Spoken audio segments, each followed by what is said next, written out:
Welcome! Live from NPCR Radio, I'm Snodley Bowman. Today, on Non-Player Character Radio, we talk about the Goblin King's new sweeping anti-adventurer legislation that should bring an end to the murder hobo menace. But now, this show... Bother. There's a place so very far. We can get there as long as it's by stolen car. Smash your face and go shoot up. This is the Heavy Metal RPG Podcast with your host, Banjo Destructo.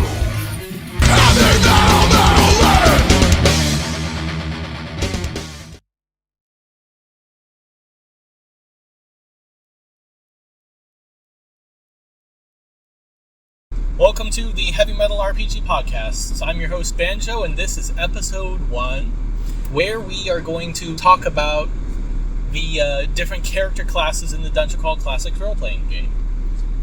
If you have anything you want to email into the show, send it to heavymetaladventures@protonmail.com. First, we are going to do our icebreaker question for today. And the icebreaker question is, what was the first character you ever played in a role-playing game? And my first character, I believe, was a thief. Might have been an elf in Advanced Dungeons & Dragons. I believe it was 2nd edition. And back then, I think I pissed off the guy, and I got killed by a shocking grasp from Wizard before I really got to any adventures. So that was my first character, at least that I remember, and I'm sticking to it. If you want to share your first character in a role-playing game, go ahead and email to heavymetaladventures@protonmail.com. And now, on to the main subject, where we are talking about character classes in the Dungeon Crawl Classics role-playing game. Now, like I said before in episode 0, the DCC RPG kind of simplifies the classes. The ones that get real variety are humans, and then it treats other humanoid races as their own class. So, for humans, there's warrior, wizard, thief, and cleric, kind of the 4 pillars of role-playing games. And then you have the elf class, dwarf class, and halfling class. So, first, let's talk about the warrior. Now, the warrior gets D12 hit points per level, which is the most I've really seen since the barbarian in 3rd edition. And instead of an attack bonus or feats that you might expect in a more traditional role-playing game like Dungeons & Dragons, they have what is called the deed die. So when you make an attack with your d20, you roll the deed die to go with it. The deed die is something you roll every turn in combat, and it adds a bonus to your attack and damage rolls. And if you roll a 3 or higher on the deed die, if you have declared a deed for that turn to go with your attack, the deed can be successful. And you might be wondering, what are combat deeds? Well, those are what you might normally think of as combat maneuvers, like tripping or bull rushing or sundering a weapon, or anything that you might think of in a combat scene, like from Robin Hood or The Princess Bride or anything like that. Anything that might be a coordinated stunt in a movie is something that you could have your warrior try to do as a combat deed. And that's mostly it for the warrior. It's really a lot better than 3rd edition fighters who take feats. They get weapon focus, weapon special. They get weapon focus, they get weapon specialization, but that's only active on one weapon. With a Mighty Deed, you get it with all weapons. So you really become a powerhouse and can swap between weapons whenever you get a better magical weapon or anything like that. And really the last feature that kind of makes warriors unique is they have a lucky weapon. So if the luck modifier that they start off with is a plus or a minus, you get to choose one specific category of weapon, like daggers, hand axes, javelins, things like that. And that is the lucky or unlucky weapon that the warrior gets a bonus or penalty to, no matter which one that they use. Next, I'll go ahead and talk about the dwarf. Dwarfs are basically warriors. Instead of an attack bonus, they also have a deep die. Their deep die works the same way as the warriors. It starts off as a D3, and it goes up the dice chain as they level up. D4, D5, D6, and so on. They get D10 hit points. They also have a shield bash ability, which lets them roll, I believe it's a D14 attack roll with a shield, in addition to any other attacks they might get with their weapon. Sometimes people ask what bonuses apply to this, so I believe I'll go ahead and say that the way that the deep die works is that the deep die applies to all attacks that the warriors and dwarfs make in that combat round. So the deep die applies, like if a dwarf has an axe and shield, the deep die works for their shield bash and their regular attack. So they might not be making a lot of hits with their shield bashes when they start off, but as the deep die improves, they will be hitting a lot more and, of course, doing a lot more damage. If you're rolling a D8 for your deep die and you roll a 5 or a 6, that's 6 extra points of damage for each of your attacks that also hits. That can also be a good incentive to try and do dual wielding for your warrior if you have a good enough agility to make sure that the penalty isn't so bad. One of the other big features of the warrior and dwarf is they have access to the best critical hit tables out of any class. And the warriors also get to land critical hits on a 19 and 20 instead of just a natural 20. Now you might be wondering, what's so good about all these critical hits? Isn't it just double damage? Well, in Dungeon Crawl Classics, there are critical hit tables. It starts off with table 1, but it goes all the way up to, I believe, table 5. And warriors are the only ones. It might be table 4, it might be table 5. Warriors have access to the best critical hit tables out of player characters. Dwarfs might be the second best, and then it just goes down from there, like wizards only having access to critical hit table 2, elves only having access to table 2. But these critical hits, just check tables yourselves, they really cripple enemies that have hit points left after these attacks deal their damage. It's pretty brutal, pretty metal. Check it out. Next, we have the Thief class. Now, Thieves only get about D6 hit points, and they don't get that big of an attack boost as they level up, but they have what's called the Luck die. So, we'll talk about how luck works. Normally, when you burn 1 point of luck, you can choose to burn 1 point of luck from your character to add a +1 to any dice that you're rolling. The way that the Thief works is that instead of permanently burning luck, you temporarily burn this luck. The luck regenerates on its own as you rest overnight. And in addition to that, instead of just getting a +1, what you do is you roll your luck die to add to any dice roll. And the way the luck die works is that it increases as you level up. It goes up the dice chain. So at level 1, it's an extra D3 that you add to your roll. Level 2, it's a D4. Level 5, it's a D5. Just keeps increasing from there. You can add this to attack rolls, damage rolls, critical hit tables. You can add it to your skill checks as a thief, and that's something else that thieves get.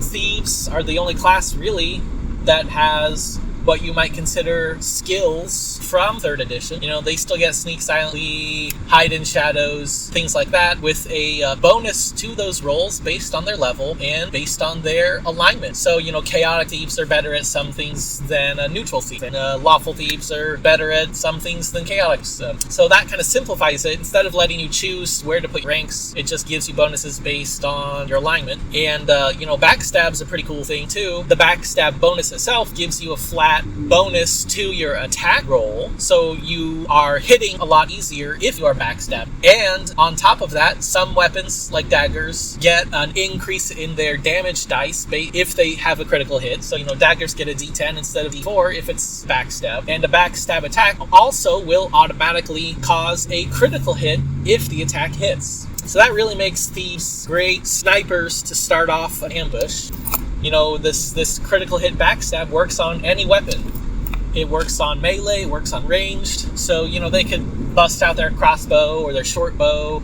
They could throw daggers. They could use a blowpipe with poisoned darts, or, a crossbow with poisoned bolts, whatever. Do a sneak attack with poison and automatically get your backstab bonus to hit, automatically cause a critical hit.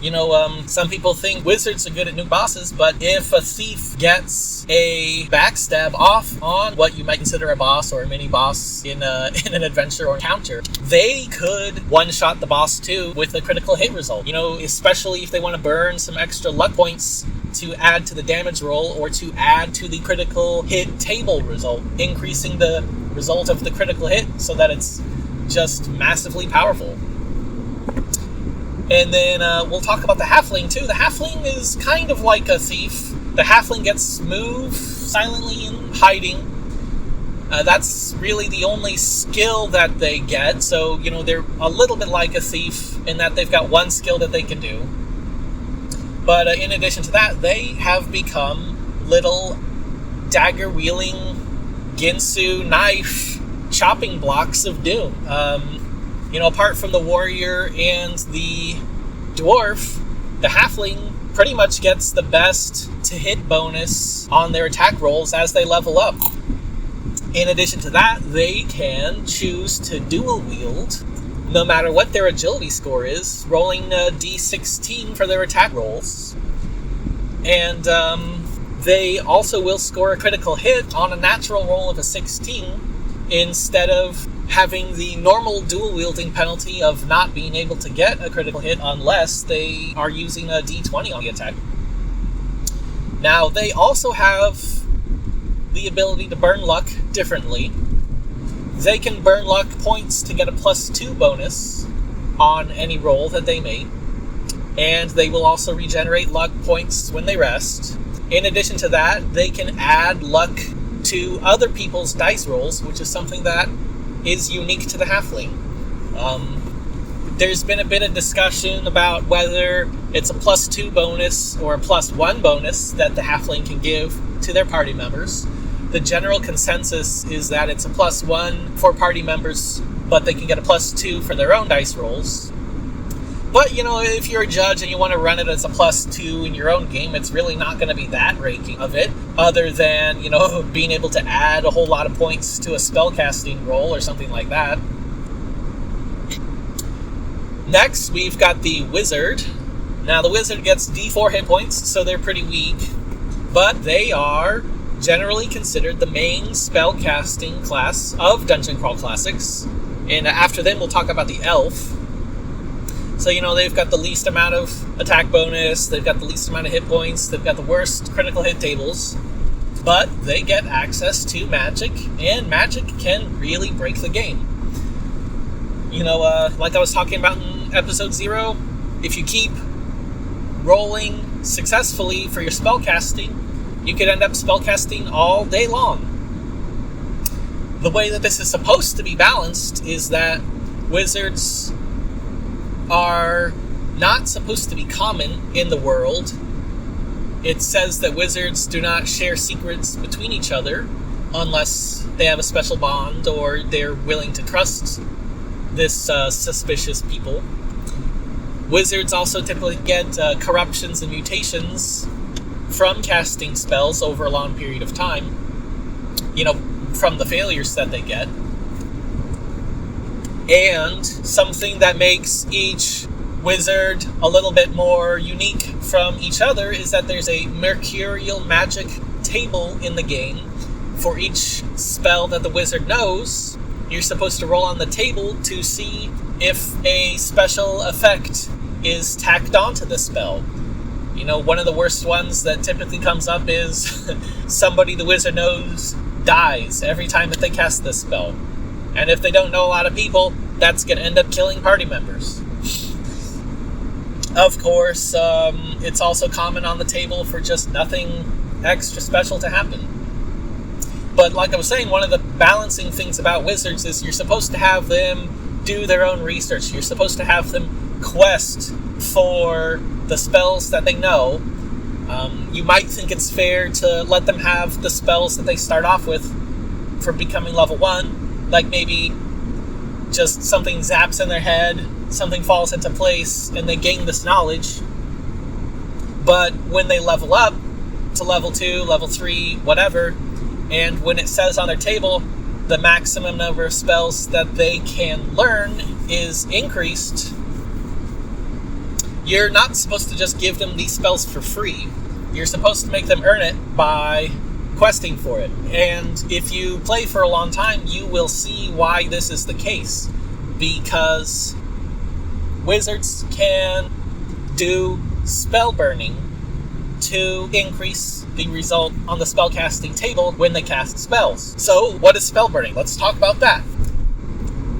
For wizards and elves, their strength, their agility, their stamina isn't important to them for combat because of physical attacks, because of dodging attacks. It is often thought of, that I have seen, as a reserve of battery power for their spells. Basically, what they can do is choose to injure themselves. They can reduce their strength or agility or stamina by as many points as they choose, and that gets translated into a bonus to the spell that they are trying to cast. So if they choose to burn, if they have high stats for those abilities, if they have a high strength, you might use that for combat in Dungeons and Dragons when they run out of spells, but in Dungeon Crawl Classics, what that typically translates to is they have a lot of strength to burn off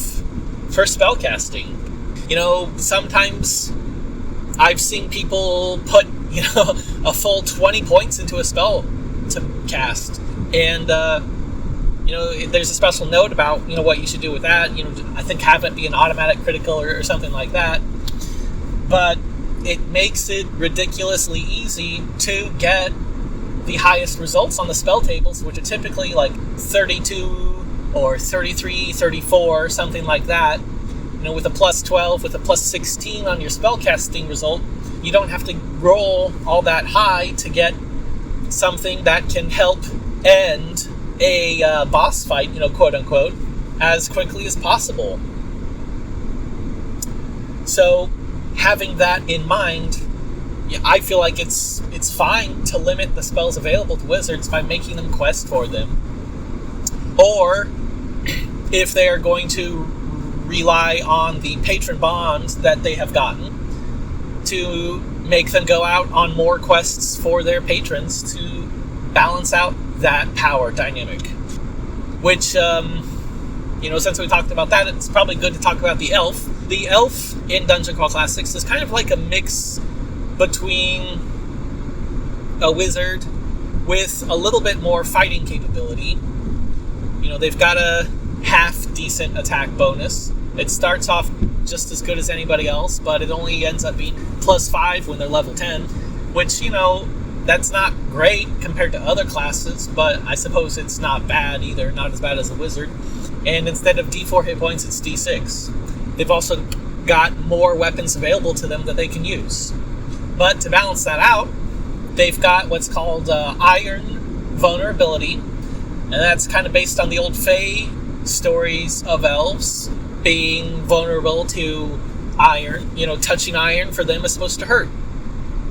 So if they're wearing iron armor or using an iron weapon, instead of like bronze or enchanted gold weapons, or mithril is one thing that they list off in the book, but it doesn't have to be mithril. It can be anything that's not iron. You know, if they're using iron, they're supposed to have a penalty where they lose 1 hit point per day. I don't really think that's much of a penalty. Personally, I think they should probably get like a minus dice chain shift for their attack rolls and casting rolls and things like that. But, you know, if you're a judge, you can set up something that you feel is more appropriate. If you're a player, you're probably going to want the penalty to be as low as possible, but I'm sure you can understand, like, losing 1 hit point per day is kind of vague. It's not really a penalty either. It just basically cancels out your natural healing of healing 1 hit point per day if you're resting. But elves are basically wizards that also start off with a specific spell called Patron Bond. And what Patron Bond does is it lets you have like a contractual relationship with a powerful spellcaster. There are some that are listed in the book that are demons, or you know, there's also powerful wizards. There's the King of Elfland available as well, which is you know, a pretty good patron. Wizards can have this spell too, but it's not guaranteed. Elves are kind of described as being more culturally attuned or reliant on asking for help in this way, so they start off with the spell. But the way Patron Bond works is you know, cast a spell over the course of a certain amount of time. I believe it might be a week. I don't have it in front of me. And then the result determines how favorably the patron thinks of you and what kind of bonuses they're going to give you.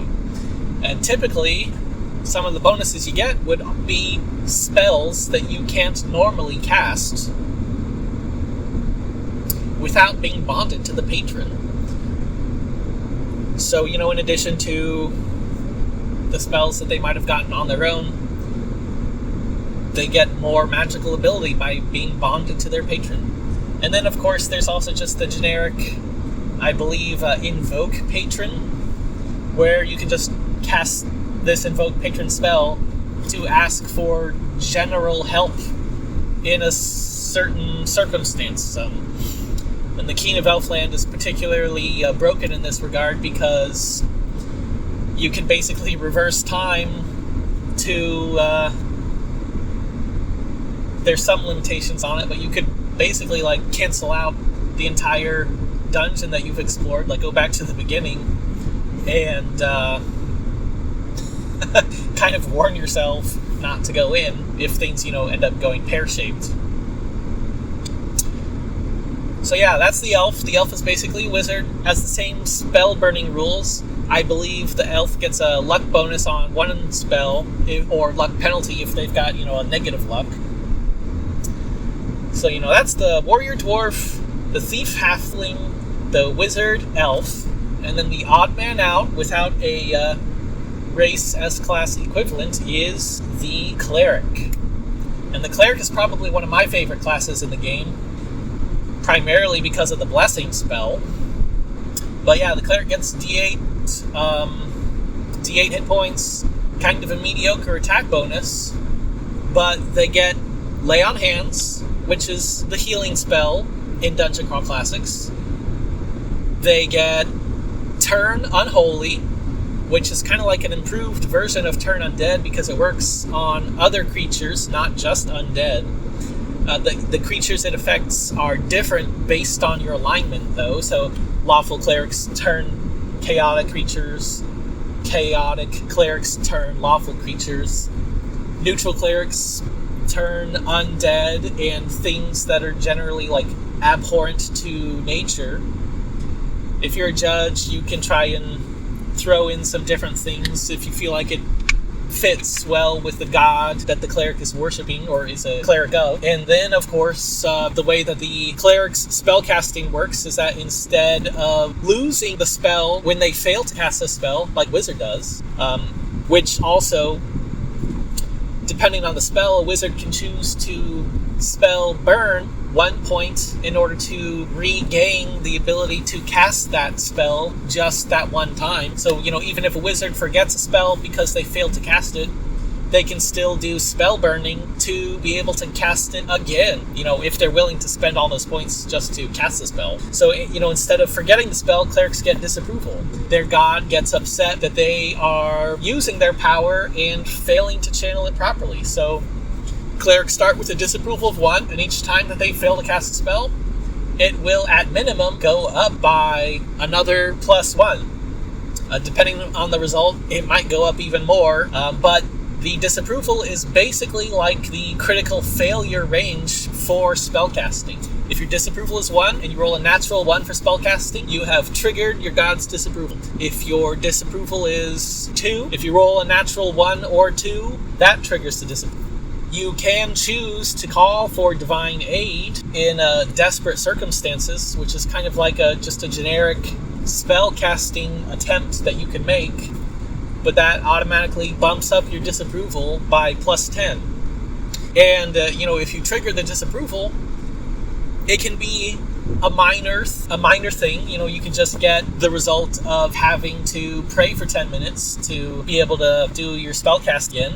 Or you might have to be sent on a holy quest by your god and face big penalties until that quest is done, or until a certain amount of time has elapsed. You might also have some results where you need to convert followers. And that one feels a little odd to me. I feel like DCC RPG probably works better with gods being thought of as patron gods, rather than like a specific religion that excludes other gods. Gods might have petty infighting between them, but, they all certainly exist in the world, and it seems like the people in the world would acknowledge that all of the gods do exist. So it's not like belief in one god means you have to disbelieve in the other. It just means you do not give patronage to them. Or at least you might do that less often than you would for your main patron god.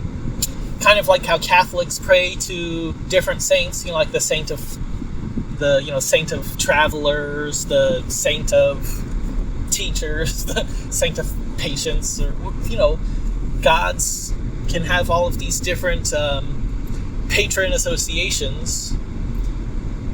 And I feel like the world works better when characters would have the patron god of their house, the patron god of their city, the patron god of their profession, different gods that they give patronage to for different reasons.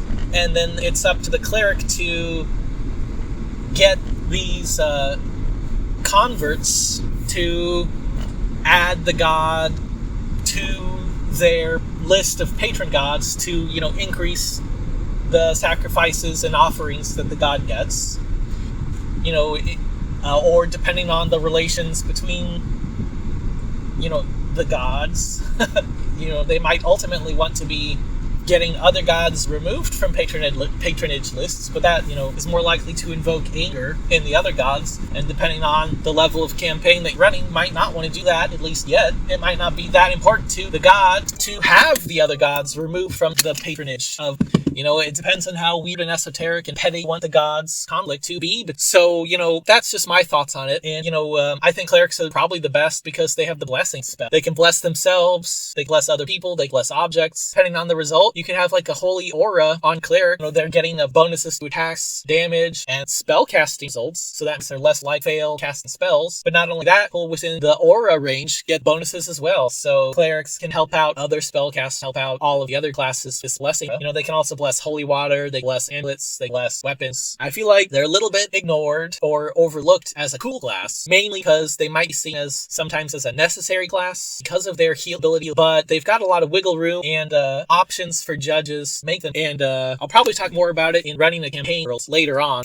But those are all the character classes in Dungeon Call Classics, at least the ones that come game. Lots of people have added more. You can feel free to try to make your own classes too, or convert classes from other games into Dungeon Call Classics. If you have any questions, send them in to heavymetaladventures@protonmail.com. Let's all head on out to the Heavy Metal Lands, where everybody rolls dice. Take care.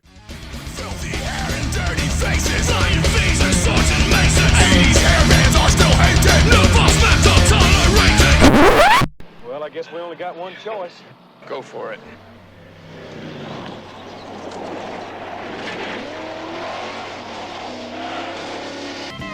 Well, it looks like them Banjo boys are up to no trouble again. Rambling and rolling them dice, heading on adventures, fighting monsters and saving the day. Well, you think they're gonna get that treasure, stop the wizard, defeat the dinosaurs, and rip the gems from their colons? I don't know. Keep on listening to Heavy Metal Adventures, and maybe we'll find out. Y'all hear about now, you hear?